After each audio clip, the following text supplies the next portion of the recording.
रायरंगपुर में आज 48 घंटा बामनघाटी बंद पालन करा जायछि। मयूरभंज आदिवासी एकता मंच पक्षरु ये बंद पालन करा जायछि। बिसोई रायरंगपुर बहलदा तिरिंग रे बंद पालन करा जायछि। ऑफिस दुकान बाजार गाड़ी चलाचल मध्य बंद रही। तिरिंग अंचल नाबालिका को असदाचरण अभियोग रे ये बंद पालन करा जायछि एवं प्रतिवाद बेले लोकों को गिरफ्त करथिला पुलिस। तेणु ये आंदोलनकारी को खलास दाबी रे पालन करा जायछि ये बंद। एवं सर्वदलीय आदिवासी एकता मंच तरफ बंद डाकरा दिया सूचना रही।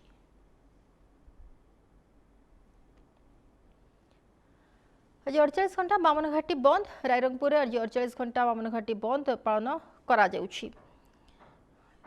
एवं 12 तारिख में जड़े नाबालिका को असदाचरण घटन पुलिस और जनता भितर गंडगोल होता। यह घटन 13 जन पुलिस कर्मचारी आहत होता बेले 34 जन को गिरफ्त कर कोर्ट चलाण करथिला पुलिस। तो अधिक सूचना प्रतिनिधि असित आम सहित जोड़ी होती। असित जो भाव में आज ये 48 घंटिया बामनघाटी उपखंड बंद पालन करा जाउछि, कौन रही पूरा सूचना आपण पाखे सकाळु ये बंदर प्रभाव किभଳି देखुछन्ती एवं जो घटना घटी परवर्ती समय जो आंदोलनकारी रही गिरफ्त करा जायतिला तांको मध्य किभଳି भाव में छड़ा जिवो ताकु नै ए दाबी। निश्चित सोनाली बंद प्रभाव तो बर्तमान संपूर्ण रही कारण जो जातीय राजपथ 49 रही सी संपूर्ण भाव में बंद रही। दुकान बजार कथा कहतु ये दुकान बजार संपूर्ण बंद रही जो सरकारी कार्यालय अच्छे संपूर्ण भाव में बंद रही। तेज आप सूचना दौले सोनाली जे गत 12 तारिख ये घटना गत 12 तारिख में जिते तिरिंग थाना अंचल जड़े नाबालिका को दुर्व्यवहार घटना सामना को आसीला। 13 तारिख दिन उत्त्यक्त लोक जातीय राजपथ को अवरोध करते से समय पुलिस को बुझासुझा करथिला। स्थानीय तहसीलदार घटनास्थल में पहुंची किंतु उत्त्यक्त लोकों सहित पुलिस गंडगोल होता, मारपीट होता, पुलिस लाठीचार्ज करथिला एवं तहसीलदार गाड़ी को उत्त्यक्त लोक मैंने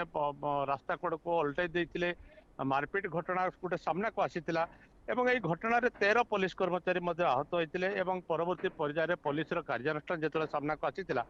34 जन आंदोलनकारी को पुलिस गिरफ्त कर कोर्ट चालाण करथिला। परवर्ती पर्यायर जी आदिवासी संगठन रही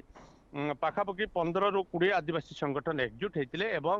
जो आंदोलनकारी 34 जन को कोर्ट चालाण करछि पुलिस तांकु खलास करने निर्दोष रे खलास करने दाबी करथिले। जे उपजिलापाल कार्यालय सम्मुखें धारणा देते किंतु जिते सरकारी स्तर में पुलिस पक्षर कौन प्रकार प्रतिक्रिया न आसला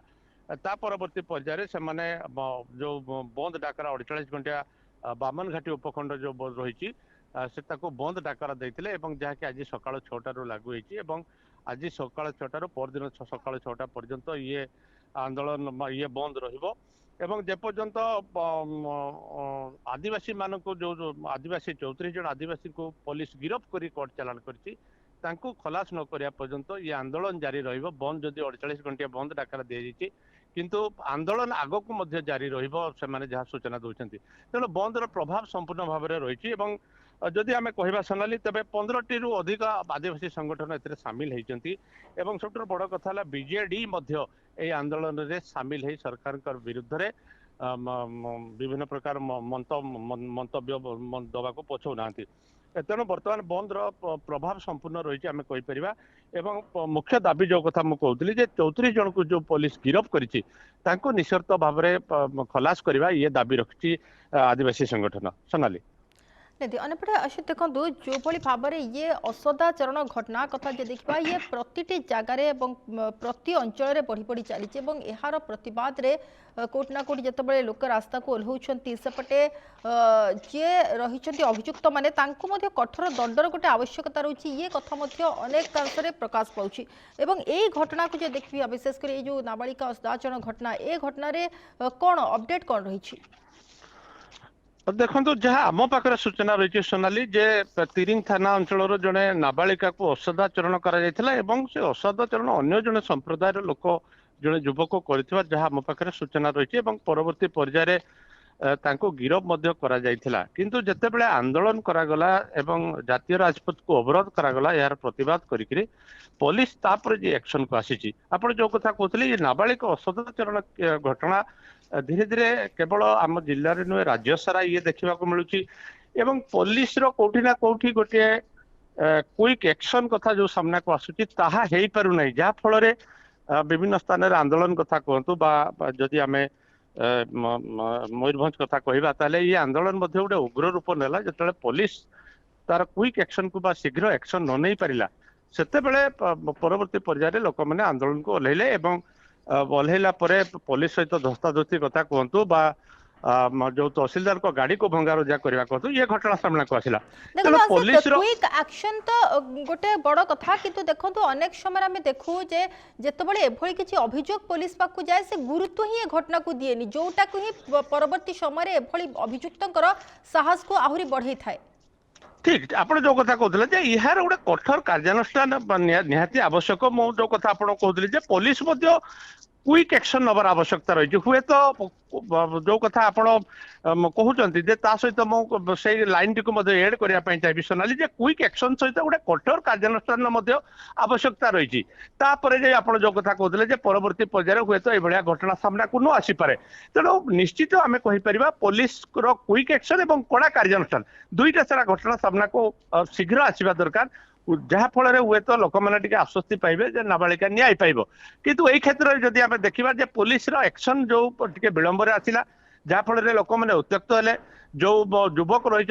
गिरफ्त कर पुलिस सांगे सांगे सफल है ना जहा फल लोक मैंने उत्त्यक्त जातीय राजपथ घटना अवरोध कले ये घटना सामना को आसला किंतु पुलिस जदि घटना को गुरुत्व सह नहीं था जितेबाला ये घटना बाबद अवगत करागला जिते गुरुत्व सह नहीं जदि युवकों को संगे संगे गिरफ्त कर हुए तो सोनाली ये घटना सामना को आसी पारि न था तेणु पुलिस जो कथा आप कहते पुलिस शीघ्र एक्शन एवं पुलिस कड़ा कार्यानुष्ठान ये दुईटा सारा आवश्यकता बर्तमान सुधा रही सोनाली निहाती ये आम जो भाव में देखुचे ये गोटे बंद पालन करा परवर्ती समय जो देखा कि भाव में आईन श्रृंखला परिस्थिति न उपजीव से व्यवस्था बंदोबस्त कौन करा विशेषकर जिला प्रशासन हो कि पुलिस प्रशासन हो ता पाखर व्यवस्था बंदोबस्त से कौन करा देखो तो सुरक्षा दृष्टि व्यापक कड़ा कार्यानुष्ठान आम जो एसडीपीओ रही सहित आज आलोचना करुले बाबद तेणु कौन प्रकार जपरी गंडगोल न घटे बंद पालन शांति श्रृंखला सहित हुए से दिगरे पुलिस व्यापक व्यवस्था कर प्रत्येक छक कथा कहतु गहली स्थान गुड़िक कथा कहतु पुलिस व्यापक पुलिस मुतयन होती से भाया जदिव स्वतंत्र किसी व्यवस्था पर्सनाली करना तेणु पुलिस पक्षर तीक्ष्ण नजर रखा ये गंडगोल जो प्रकार सामना को घटना सामना को आसूँ ये आग को आहरी आग को न बढ़ू तेणु पुलिस पक्षर शांति श्रृंखला बजाय रखा फ्लैग मार्च कर प्रत्येक स्थान में एवं प्रत्येक जो जगार भिड़ हवा कथा जो छक जगह गुड़क व्यापक पुलिस मुतयन कर जो एसडीपीओ रही एडिशनल एसपी रही से तीक्ष्ण नजर रखिंट घटना उपर तेणु व्यापक सुरक्षा दृष्टि तो व्यापक व्यवस्था कर जो आदिवासी संगठन मान रही से शांति श्रृंखला सह यहाँ पालन कर मुख्य दाबी जो जो कथा कहते जे अभियुक्त जो गिरफ्त कर निश्चित भाव में मुकुलवा ये गोटे दाबी रही तेणु आदिवासी संगठन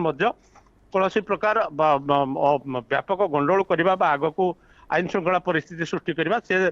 भाया कौन उद्देश्य ना तेणु शांति श्रृंखला सहित बर्तमान सुधा चली पुलिस जगी रही बंद पालन जदि 48 घंटिया रु तांकर दाबी जदि पूरण न करा जाए ताहले ये आंदोलन आदिवासी संगठन आंदोलन आग को जारी रहिबो जहाँ आम पाखे सूचना रही जो कथा आप कहते राजनीतिक दलर समर्थन मिलूँ विजु जनता दल ये बंद सामिल होती आउ क्यों दल सामिल होती कि सूचना आसूची देखो विजु जनता दलर समर्थक माने जो पूर्वतन विधायक प्रार्थी कथा कहतु सांसद प्रार्थी कथा कहतु से आज विजु जनता दलर पताका सहित देखा मिलता सकाळू आम 49 नंबर जातीय राजपथ अवरोध समय जो दृश्य आम विजुआल देखु डॉक्टर देवाशीष मारांडी सामिल होती तेणु विजु जनता दल सरकार विरुद्ध में नारा दूसरी एवं सरकारी कल को समालोचना करने सहित ये जो घटना रही सोनाली ये सी आदिवासी संगठन सहित सी एका स्वर उठे जो गिरफ्त कर जो आदिवासी मानक से निश्चित मुकुला जाऊ जेलू एवं पुलिस विरुद्ध जो कार्यानुष्ठान नहीं बंद करा सोनाली।